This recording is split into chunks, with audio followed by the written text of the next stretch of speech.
I trust the American people to understand that it is not weakness but wisdom to talk not just to our friends but to our enemies, like Roosevelt did and Kennedy did and Truman did. Welcome back to Hardball. Did President Bush inject himself into the presidential campaign today in Israel? And was he out of line for doing a political hit job on Obama from overseas?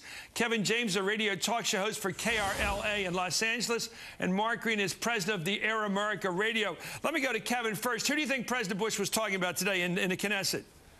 Well, I don't know who he was talking about for sure, Chris, but if he wasn't talking about Barack Obama, he should have been talking about Barack Obama. I hope he was talking about Barack Obama. Do you think there's any doubt he was? Was there any doubt he was, though, sir? Not in my mind, there wasn't. No, not in my mind.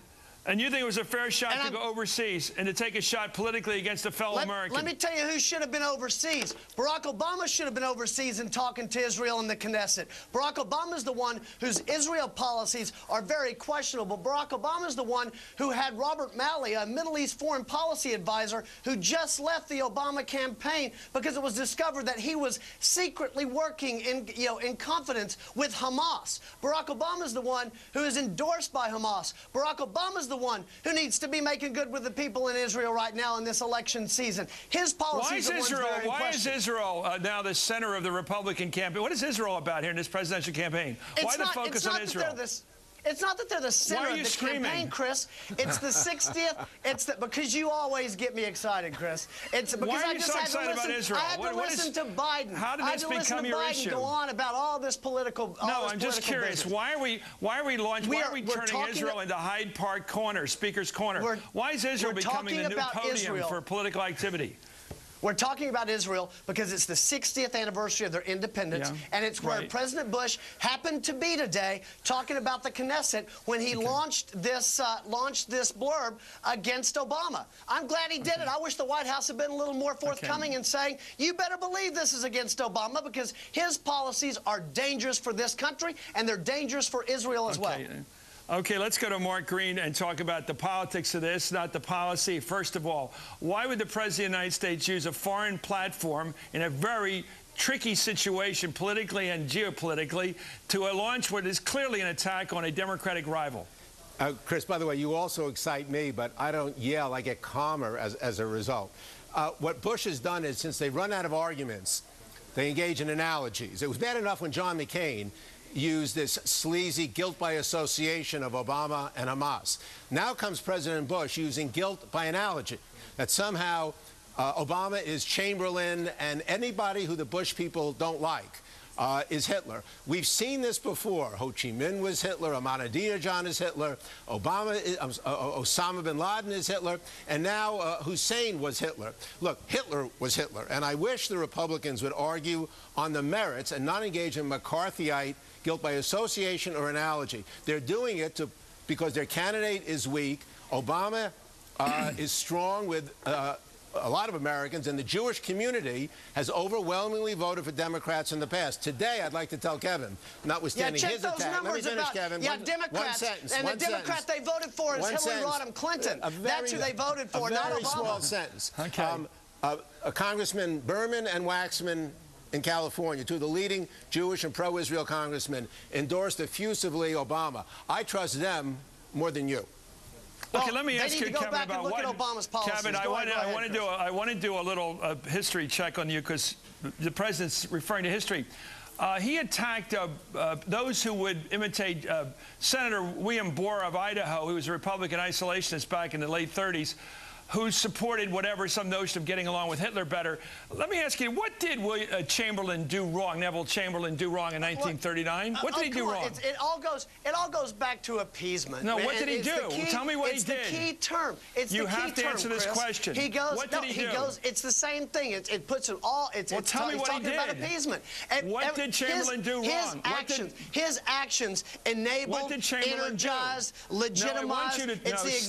It's the exact same. I'm not going to continue with this interview unless you answer what that thing is. What did Chamberlain do in '39? Tell me. Chris, it's the exact same thing. All right. What did he do? No. What did he do? What? 38, 39, Chris. What year do you want? It doesn't. It's the exact same thing that happened, Chris. What did Chamberlain? He's talking about appeasement. What did Chamberlain do? Just tell me what he did, Kevin. What did Chamberlain do you didn't like? Look. What did he do? What Chamberlain did what the president was talking about? You just said the president was talking about. You just said the president was talking about Barack. Look, I want you to tell me, Mister, you're making a reference to the days before our involvement in World War II, when the war in Europe began. I want you to tell me now, as an expert, what did Chamberlain do wrong? Look, you're not going to box me in here, Chris. President Bush was making that. I'm glad. I'm glad the president. Do you? I'm glad the president. What Neville Chamberlain did with Neville Chamberlain, yeah, he was an appeaser, Chris. He was an appeaser, and it energized and it legitimized. Kevin James, what did Neville Chamberlain do? Chris, may I try to answer? He doesn't know. Chris, you can I are BSing me. You are talking about a very critical point in American history and European history, and you can't tell me what Neville Chamberlain did at Munich. What did he do in 39, 38? Chris, I wasn't the one that raised the Hitler comment. My point is what President Bush has done, as he has taken this shot across the bow. You don't know what you're talking about, Kevin. No. What do you mean I don't know what I'm talking about? Tell me what Chamberlain did wrong.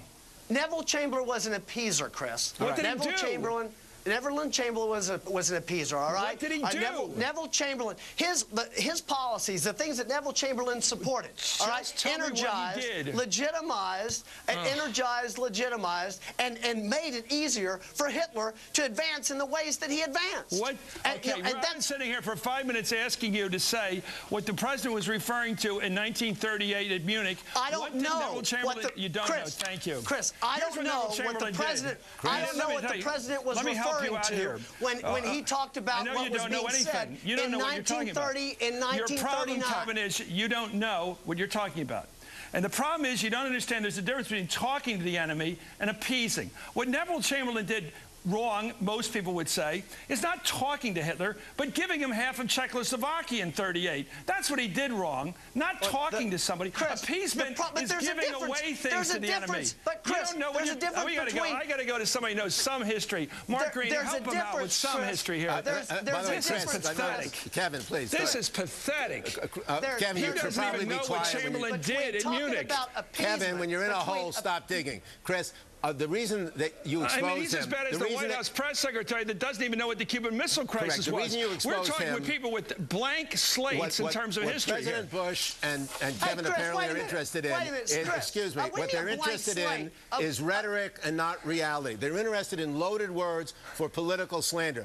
Yitzhak Rabin, the former general and prime minister of Israel, who understands terrorism and war better than President Bush, famously said you have to negotiate not only with your friends, but especially with your enemies. So Israel did negotiate, not appease, negotiate with a former enemy, Egypt, successfully, former enemy, Jordan, successfully. Now they're negotiating with Syria on the Golan. Kevin, diplomacy and common security in a world of terrorism, proliferation, and pollution is not a four-letter word. It's called diplomacy, and the next president will do it. Rather than militarism first, it'll be talk first. You can't, but you can't talk without talking through strength. All right? What happened to us in 9/11 is because all Bill Clinton did for years was talk while we were attacked over and over and over again. All right, we were attacked in '93. We were attacked in the Cole. We were attacked in with our foreign embassies. And what happened? We ended up with 9/11. All right, and what's concerned? The world is concerned about what George Bush. Read Richard Clark's book, because for 9 months the president at 9/11 was not Clinton; it was Bush. And they did nothing despite all the entreaties of the Clinton people. Watch Pathway to 9/11, Mark. Watch Pathway to 9/11. Wasn't the USS Cole under Bush? I mean, I don't know what we're talking about here. The years, the opportunities that Clinton... I'm talking about the difference. I'm talking about the difference between, just appeasing and the difference of talking through strength. Kevin? When you're going to make a direct historic reference, get it straight. Thank you, Kevin James. I didn't make a direct historic reference. You were trying to defend something you don't know what you're talking about. Up next, what's Jay Leno got? It's not true. You don't understand what appeasement is. Don't use the word. It's giving away things to the enemy, not talking to the enemy. Anyway, what's Jay Leno got to say about John Edwards' endorsement of Barack Obama? It's all coming up next in the Sideshow. I think we just had the Sideshow. You're watching Hardball, only on MSNBC.